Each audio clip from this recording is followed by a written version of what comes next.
So if you're new to consulting, you probably realize by now there is something that is vitally important for a new consulting business, and that is the ability to sell your services.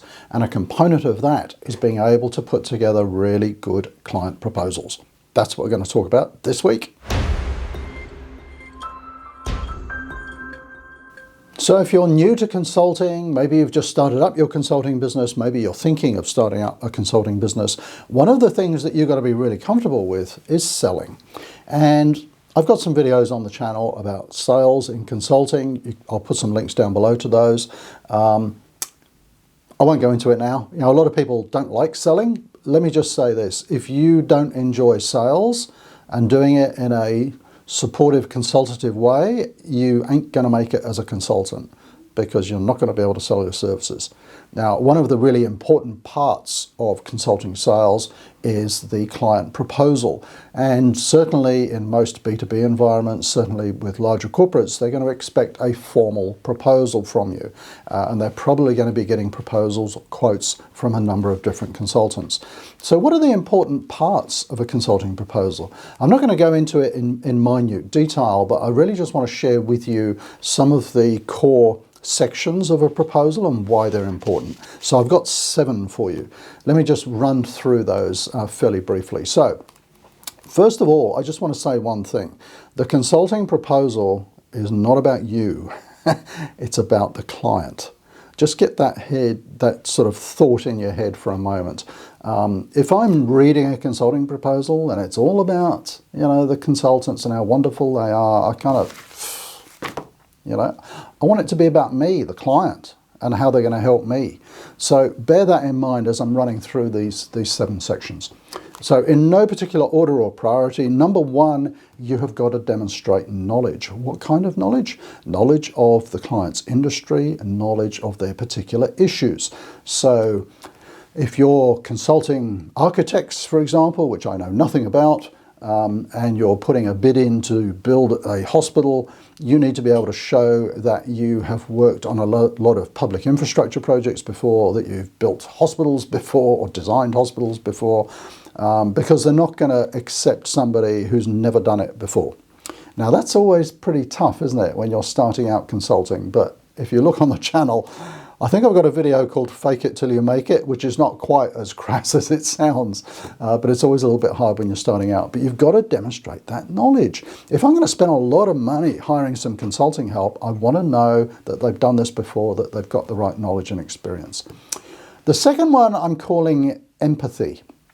And that's really important because at the end of the day, the client might be hiring a consulting company, but ultimately they're hiring people. And it's about people working with people.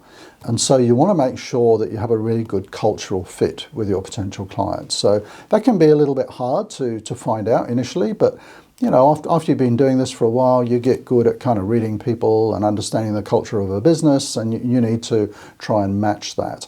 I mean, if it's radically different from the culture of your business, I'd be saying don't even bid for the work, because you don't want to end up with a real clash of personalities and cultures. I mean, that's just not going to be a good consulting relationship. Funnily enough, in my main consulting business, I was reflecting with a couple of the team last week on a piece of work that we did earlier this year. And it wasn't a great cultural fit with the client. And because of that, when I'm talking culture, look, I'm not talking about race or anything like that. I'm talking about business culture, the way that they do their business, the way that they manage things. That wasn't a good fit for us, and it wasn't really an enjoyable assignment. So we probably won't work with that client again because, hey, I'd much rather work with people I want to work with. And that's another tip for consulting. So number 2 is empathy. Make sure that you've got that nice fit with the client and that you demonstrate that in some way in your proposal. Certainly somewhere, so number 3, somewhere in your proposal, you want to be sharing some case studies. Now, depending on your industry and your current and previous clients, you can't necessarily share too much that's confidential, or you can't share anything that's confidential, but you can write case studies in such a way that they demonstrate what you were able to do for similar businesses. So for example, in my own consulting business, we'll have a whole bunch of case studies from the healthcare sector, from the automotive sector, and so we can put those onto the back of proposals, and the client kind of gets a sense that, yep, you've done this before in our industry, and we got a level of comfort with that. When you've been doing it for as long as I have, that sort of whole case study and credibility thing gets a little bit easier, because they'll say, oh, how many times have you done this type of project before? And I say, 238 in 26 countries. But when you're starting out, that's a little bit harder. So you've got to make sure that you kind of push that that whole experience element. And case studies is really a good way of doing that. Number 4, and I've had different approaches to this over the years. The sort of the methodologies and approaches that you're going to use, and I think you've really got to cater for 2 types of reader.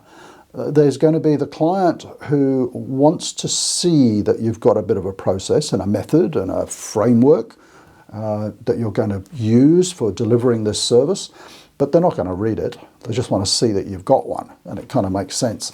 And then you're going to have the clients who want to go through every little bit on a 200 task Gantt chart to sort of talk about how it's going to be done. So again, there are different ways of presenting those, but you need to you can't just write a proposal and say, to use the architect example, hey, we're going to design this hospital for you and it's going to cost you $3 million. There's a little bit more to it than that. You've obviously got to show, the project plans, and I'm not an architect, but if I look at, some of the work that we do in our consulting, we will show the overall project plan, we'll show the key steps, we'll show the methodologies around different parts of the project that we're going to do. We'll have little examples. You're going to get this, you're going to get that.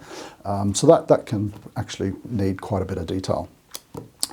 The next thing, number 5, is who is going to do the work. So if I'm going to be spending a lot of money on your consulting company, I want to know who's going to do the work. So when you're starting out, it might just be you. It might be you and a partner. But I'm going to want to see a CV or resume of the people who are going to be working on the project, and the CVs have got to be relevant. So you need to make sure. So quite often, again, because the guys in my business have been around for a while and they've done so many things, sometimes we have to kind of customize the resume a little bit, because they might have considerable experience in half a dozen things, but for this particular project, the focus is on skill A, if you like. We just need to kind of edit the CV to make sure that that particular skill comes out as a strong one, because they've got 6 strong ones. So very important to show who's going to do the work, why they're ideal for that work. Then you've got to show the fees. Don't be embarrassed about fee structures. Just be upfront. If your clients are used to hiring consultants, hey, they know they've got to pay for it. They know that sometimes it's not cheap. The smart ones know that good value, good quality work is not going to be cheap. Lead with the chin, particularly as you're new to this sort of thing, and put in your fee structure. And generally the fee structure, it can be one of 2 ways. One is a fixed fee structure, and I think, again, I've got a video on the channel about fee structures, so go and have a look for that. But you might have staged payments, for example, or you might have a variable fee structure where it's an estimate of the overall cost, and it's so much per hour or so much per day. But be very clear about what that is, because you don't want any ambiguity or misunderstanding around the fees. So be very, very clear about, this is what you're going to pay for getting this. Can't emphasize that enough, because particularly if you're new to it, you don't want to be doing work and then end up in arguments with your clients about fee structures because it wasn't clear on the proposal. So one of the things that I often tell new consultants is, when you're writing a proposal, don't just show what's in scope, show what's out of scope as well, because that helps clarify things. So, to take the hospital, why did I pick a hospital design example? To take that example again, it might be, we're going to provide engineering drawings of each of the 12 levels of the hospital, but we are not going to show the landscaping and the roadways around the hospital, for example, because you wouldn't want to get halfway through the project and the client sort of saying, hey, when are you going to start doing the landscaping designs and things like that. So make sure it's clear what's in, what's out. And here's one to think about, particularly if you're new to consulting. Number 7. How many fingers? The guarantee. Very few consultants guarantee their work. I learned many, many years ago that if you are confident in your ability, if you have confidence in the quality that you deliver to your clients, why don't you guarantee the work? You should. And so there's all sorts of guarantees that you could apply to your work, and it's a good test. If you're not confident to give a guarantee, I would say why? Are you not confident about the quality of your work? Or maybe it is. Very often people will say, oh, but maybe the client's dodgy and they'll try to get out of paying me. Well, that comes back to you picking the right clients. But have a think about what sort of guarantees you could offer for your work. Could it be if you don't like the hospital design, we'll continue working on it until you're happy. If you don't like design 1, we'll do design 2. There's all sorts of different things that you can do. There could be a period over which, if you're unhappy for the next 6 months, we'll come back and rework things. So those sorts of things are very powerful, particularly if you're new to consulting and you're not well known in the industry.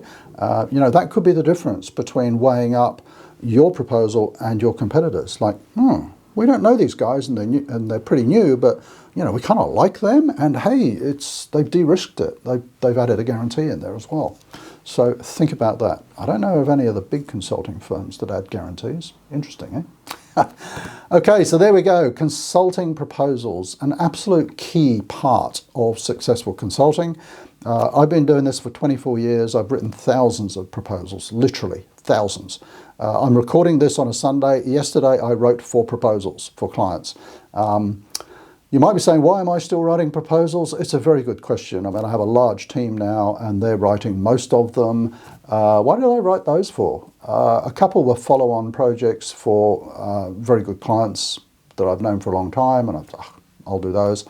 A couple of them are interesting and I wanted to do those. So you never kind of lose that interest and touch for proposal writing. And I always like to see if I can improve on them and see if we can give it an extra little twist. And if I can develop one which I think is a little bit better and is going to enhance our win ratio, if you like, then I'll do that and I'll share that with the rest of the team. So there we go. Proposals, really, really important. You've got to learn to love writing proposals. So if you have any questions on proposals, do put some comments down below.